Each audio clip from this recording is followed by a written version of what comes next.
સુરતના ડિંડોલીમાં હત્યાના બનાવથી મચી ચકચાર। સુરતના ડિંડોલી વિસ્તારમાં આવેલ મહાદેવનગરના આરોગ્ય કેન્દ્રની ગલીમાં હત્યાનો બનાવ બનતા ડિંડોલી મથકમાં ચકચાર મચી જવા પામી હતી। છાતીને ભાગે ઘાવ મારી યુવકની ઘાતકી હત્યા કરી દેવામાં આવતા સુરતની ડિંડોલી પોલીસ દોડતી થઈ હતી। અંશ આનંદ સિરસાટ નામના 19 વર્ષીય યુવકનું હત્યા કરી મોતને ઘાટ ઉતારવામાં આવ્યો હતો।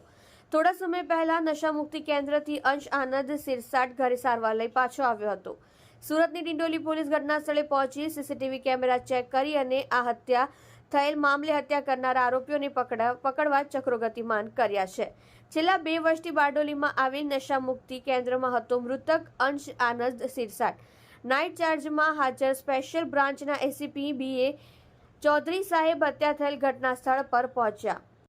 તમે જોઈ રહ્યા છો SD ન્યૂઝ ચેનલ ફેઝલ શેખની સાથે।